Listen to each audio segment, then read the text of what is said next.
Şimdi çok değerli bir şefi takdim edeceğim çünkü dünyada bu tarz şefler az, bu tarz şeflerin daha fazla büyümesi gerekiyor. Ben çok etkilendim, onun için ben takdim etmek istedim. Sevgili Nihan'dan rica ettim. Hem ciddi anlamda çok ödülleri var ama inanılmaz bir kreatif Alchemist. Vizyonuma vizyon kattı. 200 sene uğraştım gelmesi için ve başardık. Sevgili Rasmus'u davet ediyorum.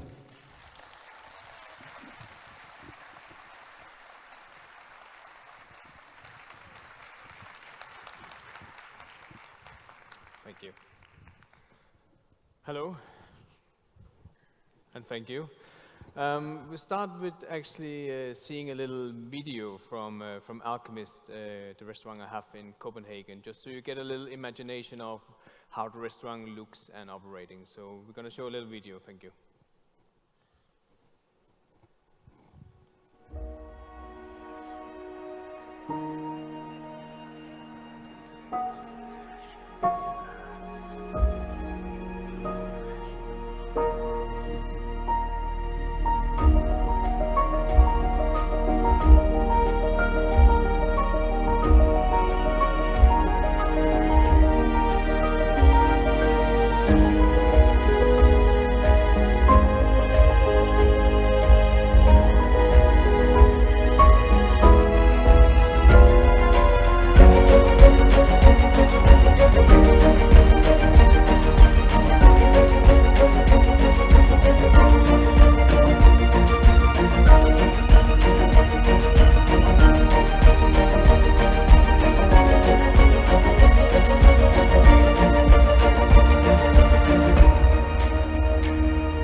Thank you so much.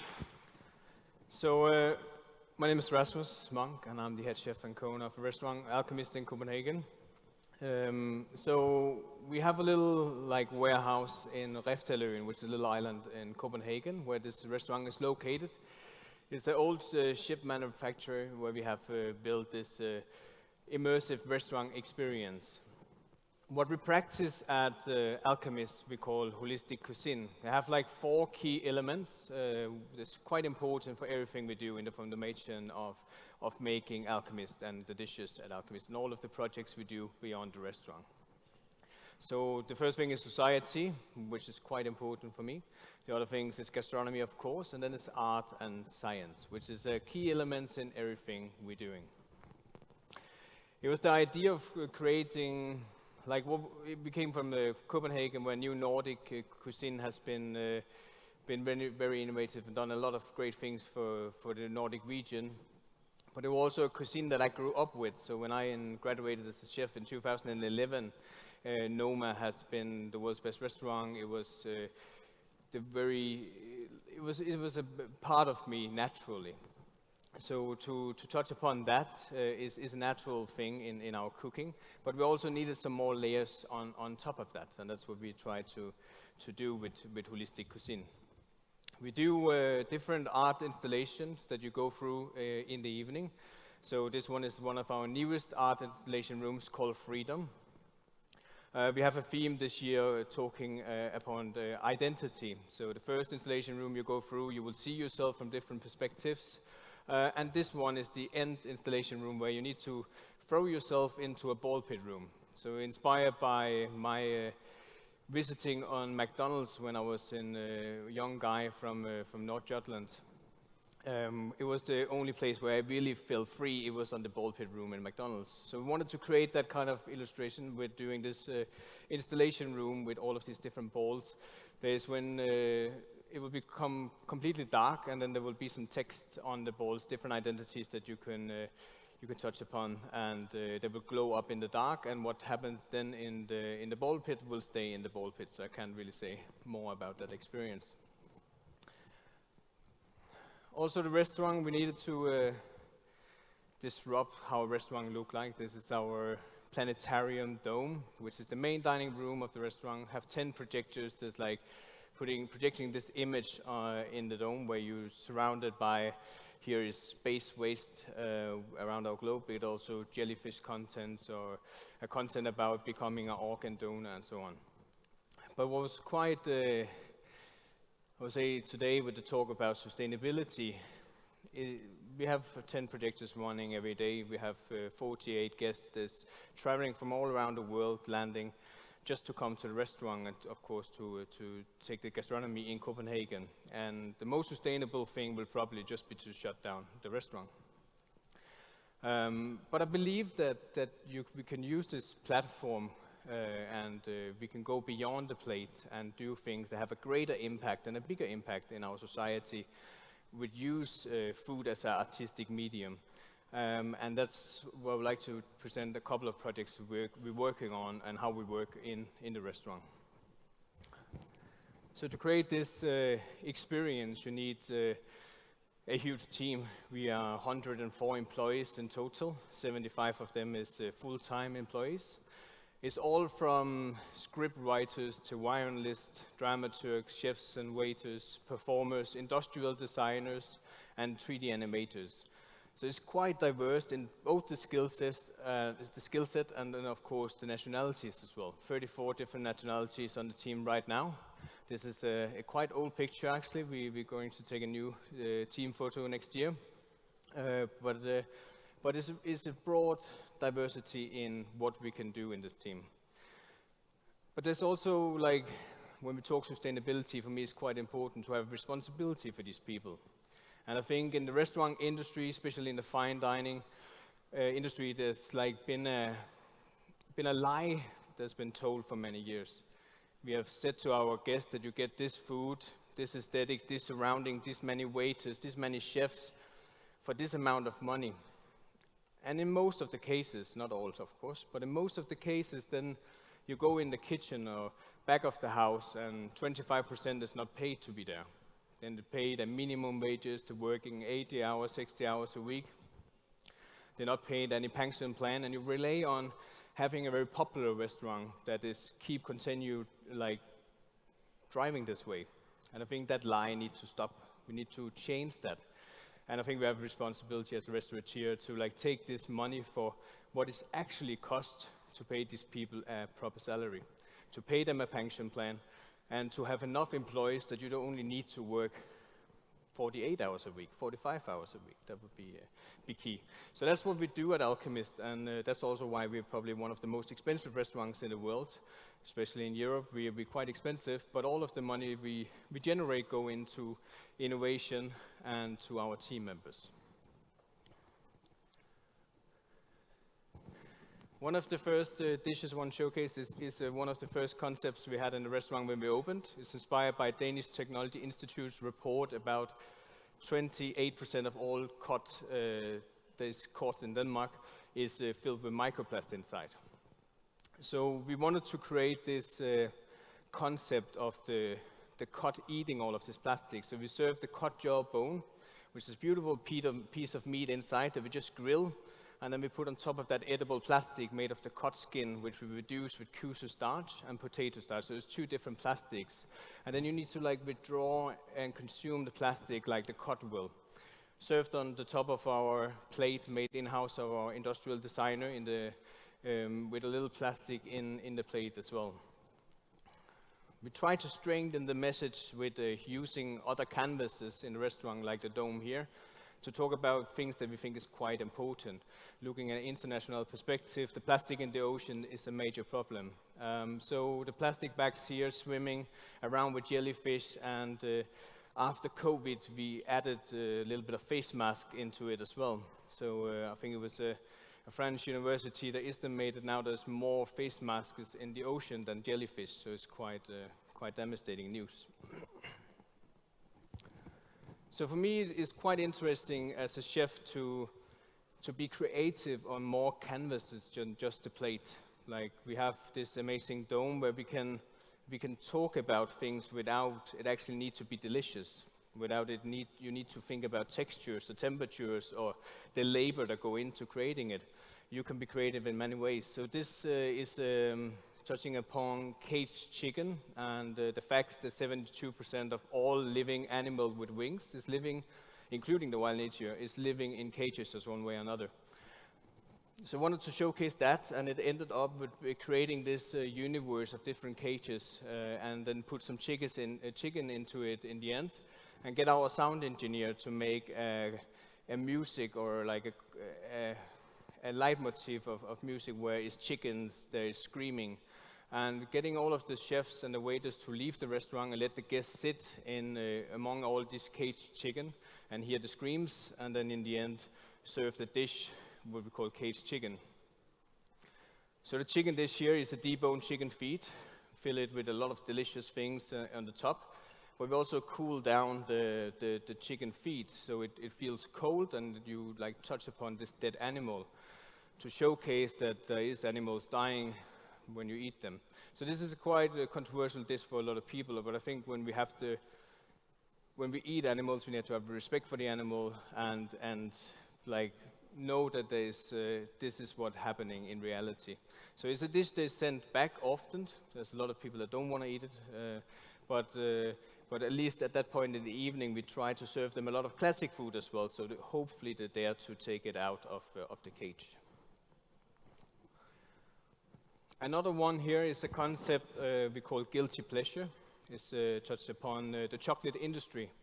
Now today there's been a lot of fantastic chocolate talks and about some sustainable chocolate. But beside that, the chocolate industry is quite unsustainable, both socially and for the environment as well. So what we've done here is to make, from original beans, make a little chocolate bar that we wrap into this plastic wrapper. The wrapper is made with a Belgian university and it's made of cod skin. So we get our design team to make a lot of facts about the chocolate industry, and 70% of all world's chocolate is sourced from West Africa. 90% of the children that's involved in this is working under dangerous conditions. So there's a big demand for chefs and restaurateurs to demand the transparency in this industry, and that's what we touch upon in this particular dish. Another dish is what we call hunger.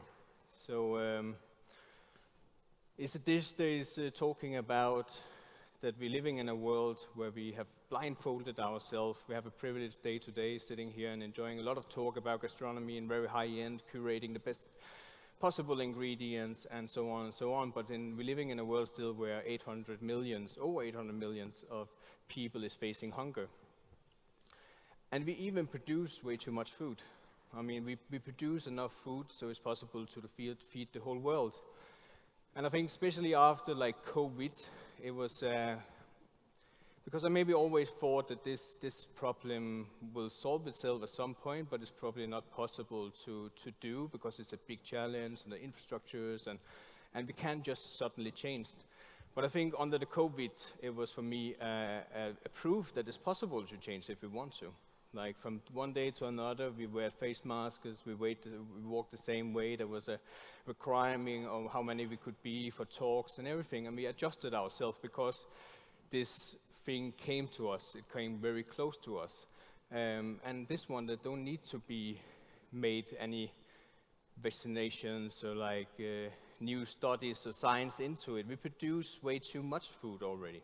So I think it was quite it's for me very weird that we live in a world where this is possible. So I believe that we live with this blindfold on, and we wanted to showcase and talk about that in the restaurant. So in the middle of the meal, when everything is great and you have drank a little bit of wine, this will be a demonstrating dish in the end of the evening, that you come in and you get this, we got 3D printed a little rib cage from illustrating a children. And then we got it made in silver. On top of that, we put one of the most sustainable meat on top, which is this organic free-range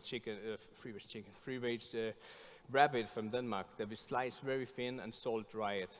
And then you need to peel that off the rib cage here.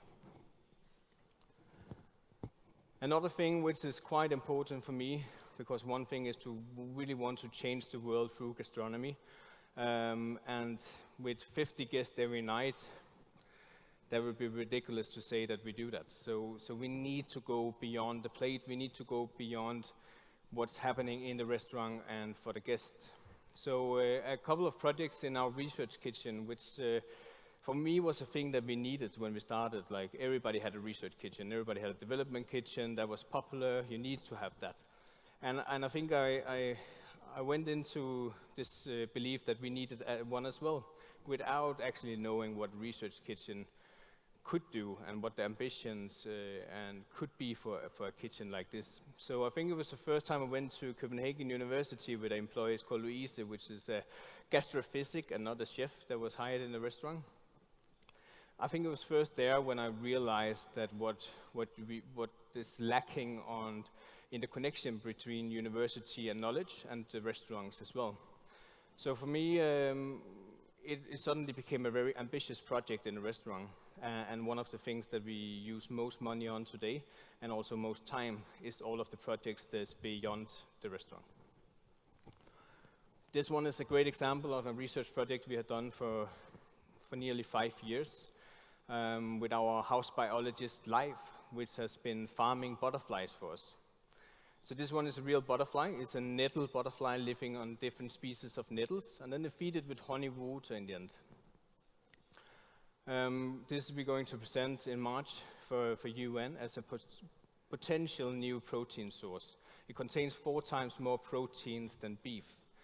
It's quite easily to farm, and there's also so many different species of butterflies that we have never really explored in both textures and flavors, so it could be quite interesting in the future. We serve it freeze-dried. We put it in salt water, freeze-dry it, and then we put it on top of a little leaf that's made of roasted nettles with a nettle fresh cheese on the top of that. We also made it with cabbage butterfly the first year, and also published different scientific papers. We have done our now 10 or 11 scientific paper in the restaurant. And this will also to give something back to the society, to be open source and make sure that our knowledge and the things we're doing can be translated into other contexts, corporates and so on. So it's very open source, all of the work we do in the restaurant. Another project is the king crab project, which is together with Kjell Orlau from Norway, which is a fisherman that is fishing off the king crabs. And one of the things he was quite frustrated about was that there's so much that go to waste. The whole body is taken off. There's only save the, the feet. And that's the only thing that's served. Normally, you just take the body and throw it over in the sea again. So we begin to study it for 1.5 years. I found out that the tail part is also edible, and it's possible to break down the proteins and make it into a very beautiful piece of meat. And now for 2 years we served on the restaurant. Kjell Orlau in Norway won Innovation Prize of the Year in Norway for this product, and now he's selling it to 16 restaurants in the Nordic. So suddenly it became a market for him to sell this thing that 2 years ago he just threw overseas. And suddenly it's a waste stream that is used in a restaurant context. Another very, I would say, fluffy project we have done is a space exploration with MIT Media Lab, NASA Food Lab, and SpaceX, where our PhD student Maggie Coplans did her PhD about gastronomy and design in space. So we got some artificial-made moon soil from Harvard University and Danish Technology Institute and tried to grow different vegetables in this one to find out which one can be grown sustainable if we're going to the moon and making a restaurant. It will not open next year or the year after, and probably not in the next 5 years. But now there's at least made a lot of research into how can a restaurant on the moon look like, how can the concept be, how are we going to eat there, how are we going to smell their aromas and stuff like that. Another project also with the MIT Media Lab, or inspired from the lab, was that they did an architecture, scientists did a science project about how to build architecture with silk. And we were quite inspired by that project and wanted to apply it into the gastronomy world. So our R&D chefs bought around thousands of the silkworms and grew them on the restaurant with mulberry leaves. So we had 1,000 of these silkworms going around, and we did a lot of science into it and research, and it came out that what was the most interesting thing for us to use was actually the silk. So we could use the silk as a way to whip up things, so like foam things, because of the proteins that it dissolve, and then you can use it as instead of eggs, you can use it for meringue example. So this was a quite interesting journey for us to learn about the cocoons and the silk itself, which is very stream, and you can use that instead of chicken eggs example for whipping up and foaming things. So a little project there, which in the end also became to a tea project. So the frass, which is a fancy word for silkworm poop, is used traditional in Chinese tea. So we hooked up a silk farmer, which is farming silkworms, and have a lot of this frass and just throwing it out now with a Chinese tea company. And now next year there will be on the market a frass tea that you can use in restaurant settings. I think the last project I want to touch upon is our project with the Kids Hospital in Copenhagen, which is a Mary Elizabeth Hospital that will be finished in 5 years from now. We're the gastronomy content maker for this hospital, so we are doing everything that's inside the hospital regarding food, regarding how to discover and explore food, to get the kids to be more eager on to eat things when they are in the hospital. So it's everything from the colors to on the cutlery, on the plates, to what are they going to eat, to the design on how we present the menus, and of course down to the basics, the cookings and the recipes, and curating the team. So we're going to curate a whole team for this hospital, and it will be a 5-year project where we have it as a pilot project and a lot of science going into it, and maybe in the end, in 10 years, we can get with a lot of knowledge that can be rolled out on different hospitals around the world. One interesting thing for me in this project was to design the whole thing. What I saw was a lack of communication in the hospital. Was they actually had a lot of offerings for the kids, but they were not good enough to communicating it. So the communication is quite a limitation for a lot of these hospitals. And another example is this ice cream bar. So we had I was in a meeting with I think 8 doctors, 2 PhD students, some directors, and all of them was way cleverer than me. Like they were very, very skilled and very knowledgeable about everything. And the only problem they had was the kids don't want to eat anything. They don't want to eat proteins enough. And they said the only thing they want to eat is ice creams. And I understand why, but we instead suggested them to make an ice cream bar and make then it out of colostrum, which is the first raw milk from the cow, which contains a lot of proteins. And say, yeah, but it's too difficult to make ice creams. We can't do that. We don't have an ice cream machine. It will take too long time. Then I presented an idea that that everybody was like falling down off the chairs because I said, but we can do ice cream in 1 minute to 2 minutes in a Pacojet. And they never heard about a Pacojet. So for me, it was quite interesting that technology that's been living in the gastronomy world for 20 years have they never heard about in a hospital. So now we made recipes. There's working on a Pacojet where you can blend all from chocolate to berries to raw milk and make an ice cream bar every Friday and only use 10 minutes of the staff time on creating this. So we have the numbers in 6 months. We will see if we increase some of the proteins in the kits as well.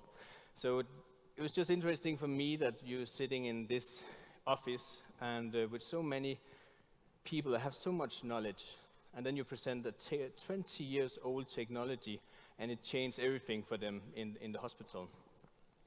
So my belief is that if we want to change the future and if we want to be more sustainable, we need to talk together. We need to see things from different perspectives, and maybe in this very knowledgeable meeting room, there need to be invited a chef in the room as well.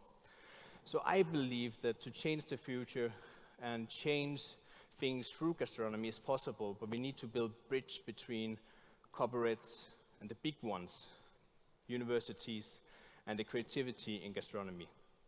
That was all from me. Thank you so much.